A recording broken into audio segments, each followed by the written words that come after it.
share with us before this on this tribunal how the Trump and Duterte administrations connive and work together to violate the right to self-determination of the Filipino people. The Philippine government, aided and abetted by the government of the United States, has committed and continues to commit gross and systematic violations of the right of the Filipino people to self-determination, which is part and parcel of the commission of war crimes and crimes against humanity. The unholy alliance between the Philippine and U.S. governments is long-standing. For the past 17 years, under Presidents Bush, Obama, and Trump, the United States has provided military assistance to the Philippine government, which enables it to commit war crimes and crimes against humanity against its own people, and deny them their legal right to self-determination. After the September 11th, 2001 terrorist attacks, George W. Bush declared the Philippines a second front in the war on terror. He called it Operation Enduring Freedom Philippines. The Philippine government used Bush's campaign as an opportunity to escalate its war against Muslims and individuals and organizations opposing the policies of the Philippine government. People and groups have been labeled terrorists by the Philippine government and the U.S. government. The Philippine government engages in red tagging or political vilification. Targets are frequently human rights activists and advocates, political opponents, community organizers, or groups struggling for national liberation. As part of the U.S. war on terror, in 2002, the Gloria Arroyo government created a counterinsurgency program modeled on U.S. strategies, ostensibly to fight communist guerrillas. After September 11th, the Bush administration gave Arroyo $100 million to fund the campaign in the Philippines. The government of Benigno Aquino continued the program in 2011 under the name Oplan Bayanihan. It does not distinguish between civilians and combatants, which is considered a war crime under the Rome Statute for the International Criminal Court and the Geneva Conventions. Oplan Bayanihan has led to tremendous repression of democratic protest and opposition. Large numbers of extrajudicial killings, forced disappearances, torture, and cruel treatment have been documented. Hundreds of members of progressive organizations have been murdered by Philippine military and paramilitary death squads. Continuing the Bush policy of the pivot to Asia-Pacific as a counterweight to China, Obama and the Aquino government negotiated the Enhanced Defense Cooperation Agreement, or EDCA, in 2014. While paying lip service to the Philippines maintaining sovereignty over the military bases in their country, the agreement granted vast powers to U.S. forces. The EDCA permits the rotational expansion of U.S. aircraft, ships, and troops at 5 military bases in the Philippines and the storage of equipment for maritime security operations. Rodrigo Duterte's repression in his so-called war on drugs is an excuse to go after his political opposition, and it coincides with his pivot to China. In November 2017, Donald Trump and Duterte had a very friendly meeting on the sidelines of the ASEAN summit in Manila. Duterte then began issuing pro-U.S. policy statements, upholding and continuing agreements negotiated between the U.S. and the Philippines. The two countries also resumed joint military exercises, which facilitate nationwide U.S. military presence in the Philippines. The U.S. military continues to hold war games and military training with Philippine troops under the Balikatan exercises. The United States persists in developing its soft power in the region, especially in the Philippines. U.S. military aid to the Philippine government facilitates its commission of war crimes and crimes against humanity against its own people. U.S. political and military leaders could be liable in the International Criminal Court for war crimes and crimes against humanity committed by the Philippine officials and aided and abetted by U.S. officials. The Philippine government justifies its repressive policies by claiming they are necessary to fight terrorism. But Duterte, aided and abetted by the U.S. government, is engaging in a program of terror against the Filipino people. M. Calliope K. Cufa, former UN Special Rapporteur for the UN Commission on Human Rights, differentiates between different types of terrorism and national liberation struggles for self-determination.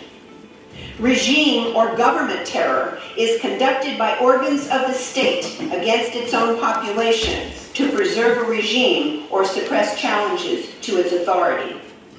Philippine political, military, and police officials have engaged in violations of the right of the Filipino people to self-determination pursuant to and facilitated by the U.S. war on terror, U.S. military intervention, and the perpetration of war crimes and crimes against humanity. State-supported terrorism includes overt or covert assistance or support by a state to terrorist agents in order to subvert or destabilize another state or its government. In 2017 and 2018, the U.S. government provided more than $175 million in military assistance to the Philippine regime. That money has enabled the Philippine Armed Forces to pursue its counterinsurgency policy of Oplan Kapayapan. The United States will allocate $111 million in military assistance to the Philippine government in 2019. That money is primarily earmarked to support Oplan Kapayapan.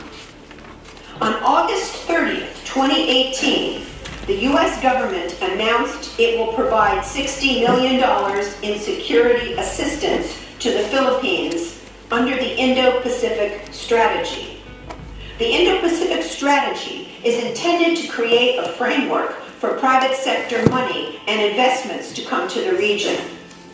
And U.S. Special Forces use remotely piloted drones for intelligence or so-called situational awareness for the Philippine government. Cufa discusses the distinction between terrorism on the one hand and wars of national liberation in the context of the right to self-determination on the other. People's struggles, including armed struggle against foreign occupation, aggression, colonialism, and hegemony, aimed at liberation and self-determination in accordance with the principles of international law, shall not be considered a terrorist crime.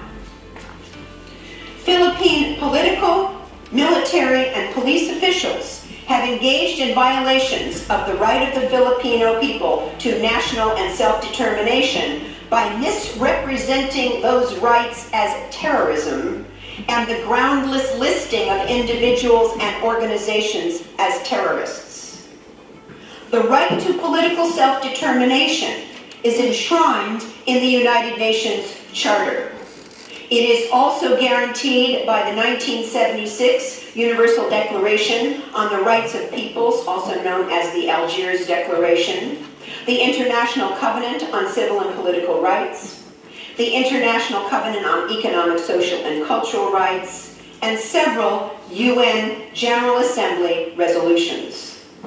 By labeling the Communist Party of the Philippines and the National Democratic Front and the New People's Army as terrorists, the Philippine government is violating the right of the people to national liberation and self-determination. The Philippines ratified the Rome Statute for the International Criminal Court in 2011. In October 2016, Fatou Bensouda, chief prosecutor of the ICC, expressed concern about extrajudicial killings of alleged drug dealers and users in the Philippines, which may have led to over 3,000 deaths in the past 3 months.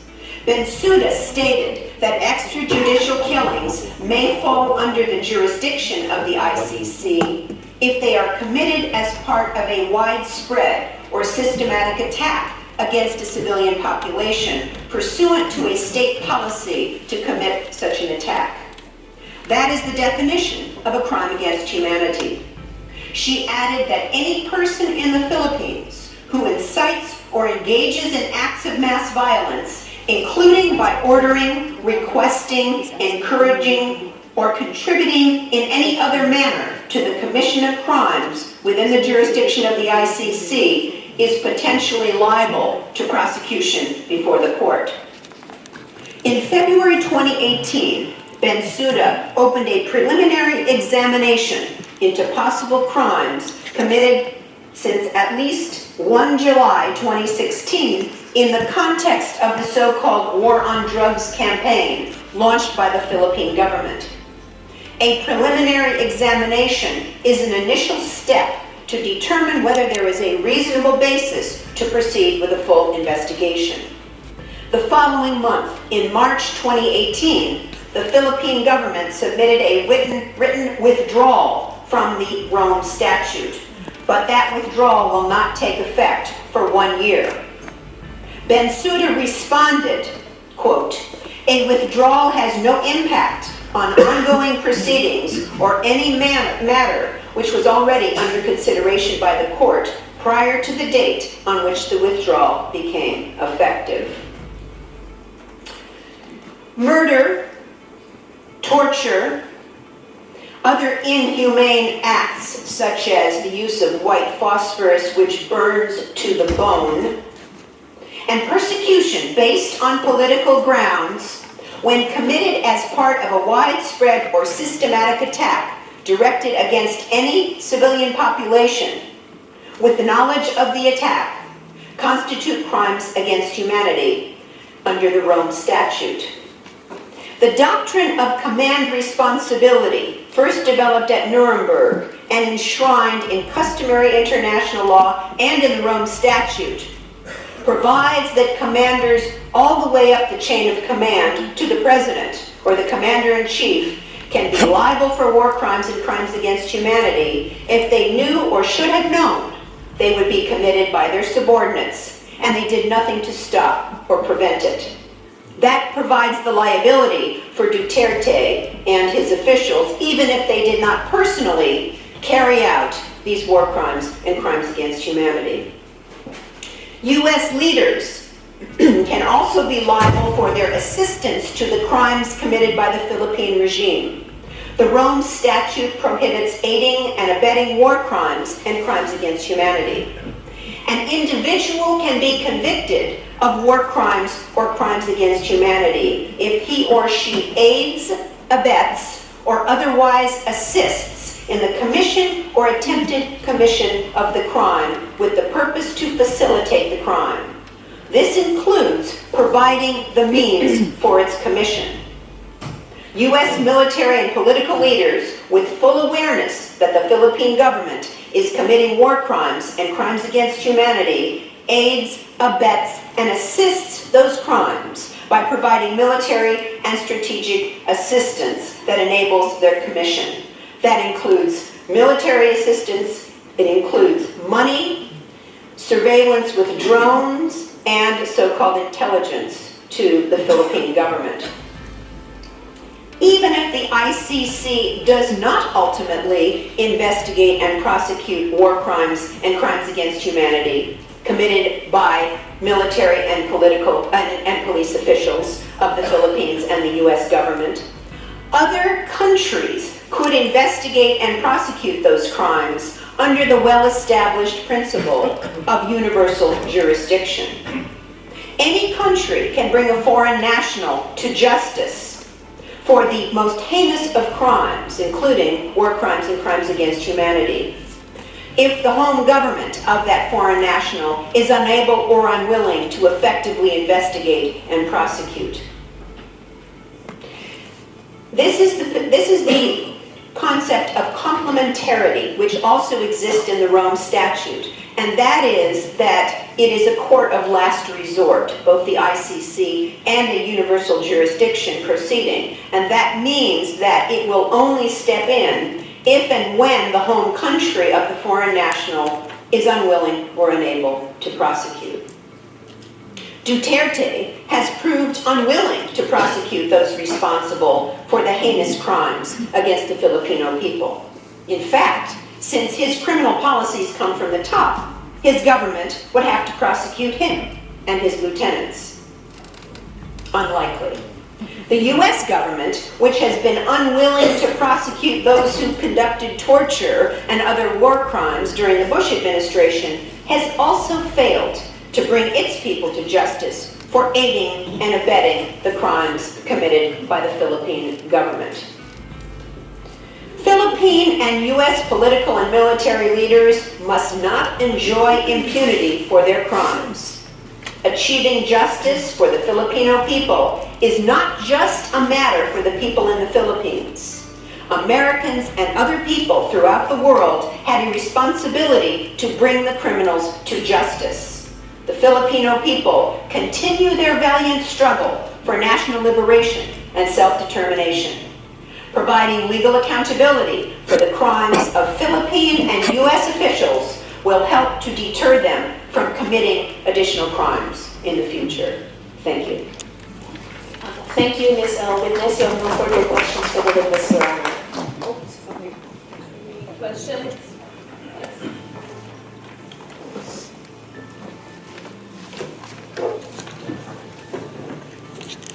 As you clearly said, that just an opinion for just to decide. You say that you put in the same level of evidence for the Filipino situation, crimes of war and crimes against humanity.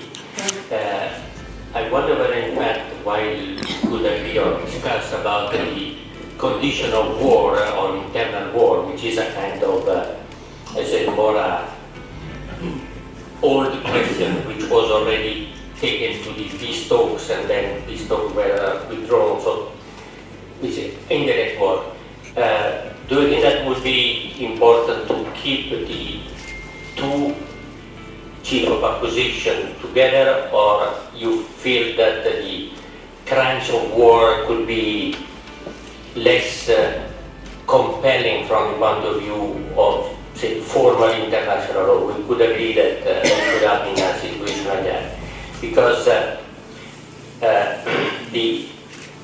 there is not an open war in terms of international law, and there are some say, attacks on Mindanao or something like that. But I would like just to understand whether you would insist in the two qualifications together, or if you think that there are more evidence for one of them, knowing that International Criminal Court could be excluded from both of them.